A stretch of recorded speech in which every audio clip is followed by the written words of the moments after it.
حضور علیہ الصلوۃ والسلام نے فرمایا اے اللہ تو اسلام کو دو عمروں میں سے کسی ایک کے ساتھ عزت عطا فرما جس کو تو پسند کرے، یا تو عمر بن ہشام کو یعنی ابو جہل کو تو اسلام کی دولت سے مالا مال کر دے، یا تو عمر بن خطاب رضی اللہ تعالی عنہ کا دل، ان کا سینہ اسلام کے نور سے بھر دے۔ یہ دیکھیے کہ ایک مرید رسول ہوا کرتا ہے اور ایک مراد رسول اکرم صلی اللہ علیہ وآلہ وسلم۔ مرید اور مراد کو ہم یوں بھی سمجھ سکتے ہیں، مرید وہ ہوتا ہے جو اپنے شیخ کا قصد کرتا ہے، اپنے شیخ کا ارادہ کرتا ہے، اور مراد وہ ہوتی ہے جس کا مرشد ارادہ کیا کرتا ہے۔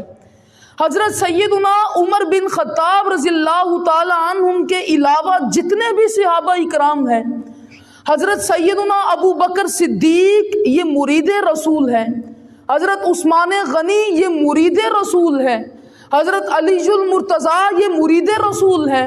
حضرت زبیر رضی اللہ تعالیٰ عنہ یہ مرید رسول ہے، حضرت طلحہ رضی اللہ تعالیٰ عنہ یہ مرید رسول ہے، حضرت انس بن مالک رضی اللہ تعالیٰ عنہ یہ مرید رسول ہیں، حضرت انس بن مالک اور ابو ہریرہ رضی اللہ تعالیٰ عنہ یہ سب مرید رسول ہیں، جبکہ ایک ہستی صحابہ میں ایسی نظر آتی ہے جو مرید رسول نہیں بلکہ مراد رسول ہے، جنہوں نے نبی کا نہیں بلکہ نبی نے ان کا ارادہ کیا، وہ ہستی کوئی اور نہیں، عمر بن خطاب رضی اللہ تعالیٰ عنہ کی ہستی۔